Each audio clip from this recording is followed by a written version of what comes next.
नारायण। हमें बताया गया कि महाराज जी आपके साथ कीर्तन करने में हमको बड़ा आनंद आता है। हमको ये सुन के बड़ा आनंद आया। आप जहाँ भी हो, जिस अवस्था में हो, जिस परिस्थिति में हो, कीर्तन करते समय तो कम से कम तुम हमारे साथ हो ही। हम लोग एक स्तर पर बैठ करके महाराज जी का दिया हुआ ये अमृतमय संकीर्तन करते हैं। हम बहुत बार बता चुके हैं कि जो 4 अक्षर हमको संतों की, विद्वानों की कृपा से देखने को, सुनने को मिले हैं, उसके हिसाब से ये मंत्र समस्त शास्त्र में है। इसको किसी भी दृष्टि से, किसी भी साधना पथ के पथिक को अवलंबन प्राप्त हो सकता है। ये सर्व समन्वय का मंत्र है, अभेदानुभूति का भी मंत्र है, ज्ञान के द्वारा भी, भक्ति के द्वारा भी, कर्म के द्वारा भी, जिस दृष्टि से देखना चाहो, ये मंत्र आपको पथ प्रदर्शन करेगा। एक निष्ठा रखनी चाहिए। ये केवल समय व्यतीत करने के लिए आप लोगों के साथ नहीं गाया जाता है। बड़ा गूढ़ अर्थ लिए हुए है। और आप लोगों ने देखा है, आज विश्व के जितने भी विद्वान महापुरुष हैं, कथाकार हैं, प्रवचनकार हैं, वो भी बड़े प्रेम से इस कीर्तन का गान करके आनंद लेते हैं। हम उनको वंदन करते हैं। हमको उनके श्रवण से प्रेरणा भी प्राप्त होती है। तो निष्ठा एक रखो। जगह जगह भटकने वाले को फिर जगह जगह भटकना ही मिलता है। जो एक का आश्रित हो गया, उसे सब कुछ उस एक से ही प्राप्त होगा। भगवान के अलावा इस संसार में दूसरा कुछ है ही नहीं।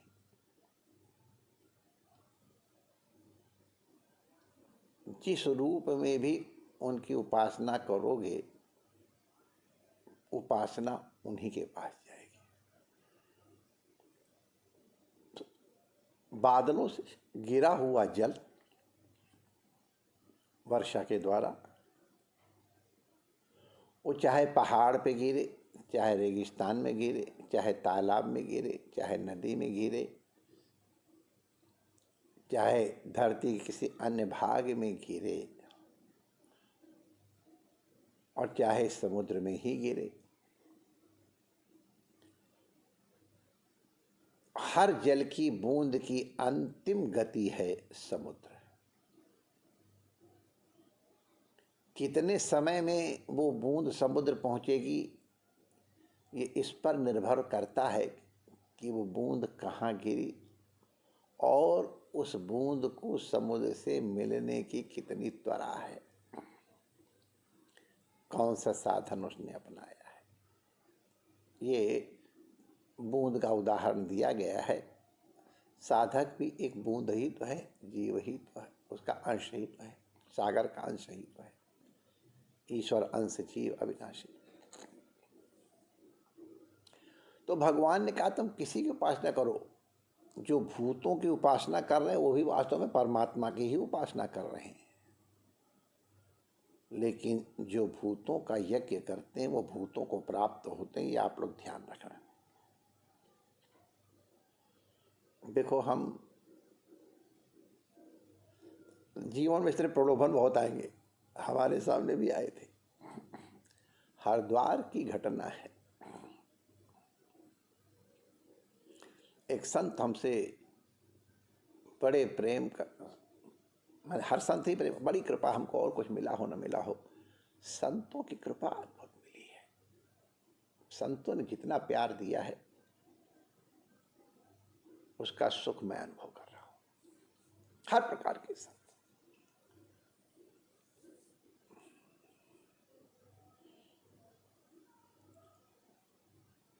चाहे दिगंबर हो, चाहे लंगोटीधारी हो, भस्मधारी हो, जटाजूटधारी हो, मुंडित केश हो, विरक्त हो,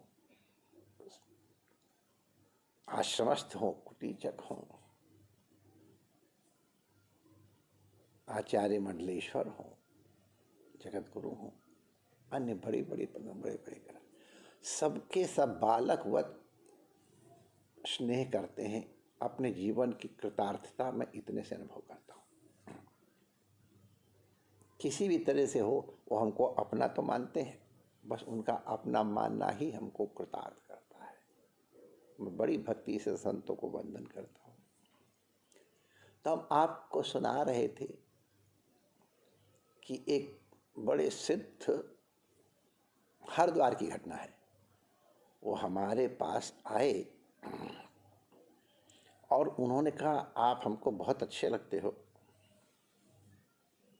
मैं आपको एक सिद्धि देता हूं, कर्णपिशाचिनी की।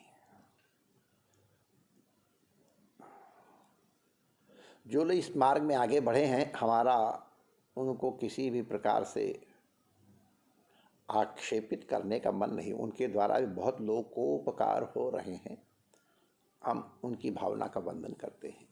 हम अपनी बात बता रहे हैं।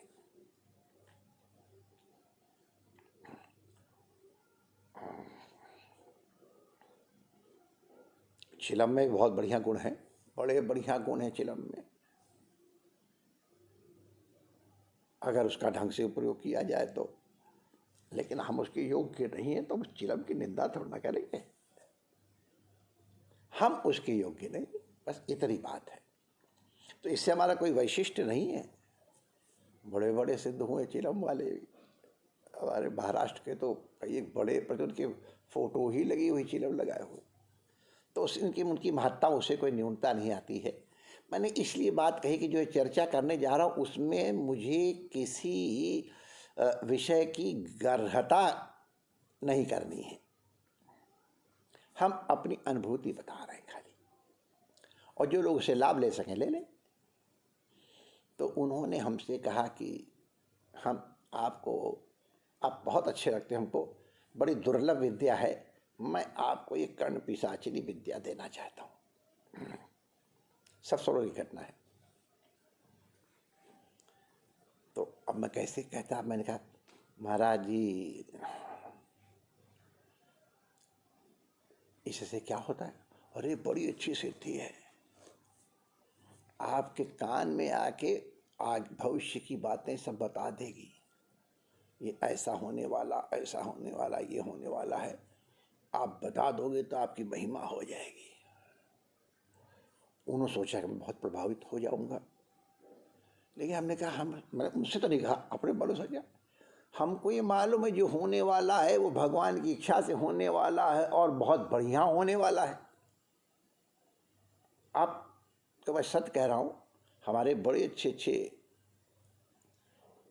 आदरणीय मित्र ज्योतिषी भी हैं और वो सब जानकार, हमारी कभी जानने की इच्छा हुई नहीं, क्योंकि हमको मालूम है हमारा कल्याण ही होने वाला है। अरे यार, हमारा ऐसा बढ़िया सेवक मौजूद है तो हमें चिंता काहे की। तो हमारी कभी इच्छा नहीं, इसके माने ज्योतिष शास्त्र कोई कम महत्वपूर्ण, बहुत वेदांग है, पूज्य है, भगवत स्वरूप है, लेकिन अब हम उसके अधिकारी नहीं हैं और हमारी जिज्ञासा नहीं, बस वही बात है। उसकी महिमा में कोई न्यूनता नहीं है। मैं बार बार इस चीज़ स्पष्ट कर देता हूँ कि कोई इनका कोई अन्यथा अर्थ न ले ले। ज्योतिष विद्या बड़ी महत्वपूर्ण विद्या, उससे भी परमात्म साक्षात्कार होता है अगर साधना की दृष्टि से, परमात्म साक्षात्कार की दृष्टि से इसका प्रयोग किया जाए तो बड़ी अच्छी सिद्धि महाराज। तो मैंने कहा अब उनको कुछ तो बातें करनी थी, उनको एकदम से तो मना नहीं करना था हमको। तो महाराज करना क्या था? कहे कुछ नहीं है, मैं तुमको जब बता दूंगा तुरंत सिद्ध हो जाएगी। वो एक मूत्र और विष्ठा, समझ गए?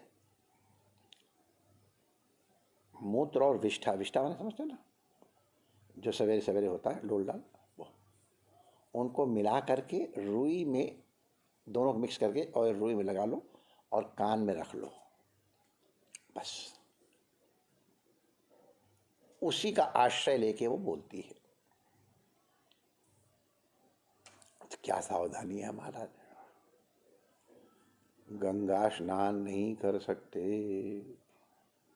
पहले ही हम सटक गए। ठाकुर जी का चरणामृत नहीं ले सकते, तो हमने सोचा कि जितने पोलाइट ढंग से है उतने पोलाइट ढंग से मैं इनको मना कर दूं कि अब और आगे कृपा करके मत बताइए। गंगा स्नान नहीं कर सकते, ठाकुर जी का चरणामृत नहीं ले सकते, साक्षात कान में ला दे फिर तो नरक तो हम वैसे ही बन गए। तो हमने कहा महाराज जी हम तो इसके अधिकारी नहीं हैं। अरे तुम इससे सेवा करना, साधु सेवा धर्म हमारा काम ना दुनियादारी से तुम्हारा जो, इसलिए मैं तुमको दे रहा हूं, खूब साधु सेवा करना। मैंने उनसे तो नहीं कहा मन में क्या हमारी क्या दम है साधु सेवा करने की। इतने बड़े कोरोना का आतंक हुआ और हमारे रमण इतने चकाचक भंडारे भी हो रहे हैं, पहले उतने भंडारे नहीं होते जितने अब हो रहे हैं, और इतने प्रसाद हमने कभी 50 साल में नहीं बांटे हैं, ये यही बैठे बैठे बट रहे हैं। मैं खाक करता हूँ, करने वाला तो कोई और ही है। तो ये चीज़ हमको अगर कहते तो शायद वो हर्ट होते। मैंने कहा महाराज जी कोई और उपाय हम देख लेंगे, हम इस साधना के योग्य नहीं है। भैया ये बड़ी दुर्लभ चीज़ तुमको बता रहा हूँ, न जाने कितने लोग हमारे पीछे पड़े हैं। हाँ महाराज जरूर पड़े होंगे, हमारी हिम्मत अभी नहीं पड़ रही है। अच्छा अगर किसी दिन मत टालने के लिए हमको अगर किसी दिन आवश्यकता हुई तो मैं स्वयं चल के आपके पास आ जाऊँगा, आप कृपा करके मुझे बता देना। देख लो अभी बहुत अच्छा महीना भी है और तुम तुरंत साधना होती है कि थोड़े दिन साधना है सिद्ध हो जाओगे। मैंने पोलाइटली मना कर दिया। ये अपनी स्तुति के लिए नहीं कर रहा हूं, आपको सावधान करने के लिए कह रहा हूं। इस तरह के प्रलोभन जब तुम भगवान की ओर आगे बढ़ोगे तो बहुत आएंगे। छोटी मोटी अनुभूतियां भी आएंगी, उन्हें भी कभी प्रकट मत करना, अपने मन में छिपा के रखना। तुम अपना अनुभव शेयर करोगे, शायद तुम्हारे मन में अभिमान नहीं भी हो, लेकिन शेयर करोगे तो हो सकता है तुम्हारी वो अनुभूति चली जाए। ऐसा हमने कई साधकों से सुना है। क्यों प्रकट करो? रामकृष्ण परमहंस देव भगवान कहते रहे कि जैसे बड़े घरों का व्यभिचार छिपा के रखा जाता, ऐसे अपने भजन को छिपा के रखो, अपनी अनुभूतियों को छिपा के रखो। अभिमान प्रकट करने के लिए नहीं, अपनी महिमा प्रदर्शित करने के लिए नहीं। अगर कोई यथार्थ जिज्ञासा है तो महापुरुषों से आज्ञा लेके उनसे जरूर चर्चा करना चाहो तो कर सकते हो, अन्यथा किसी से इस तरह की चर्चाएं नहीं करनी।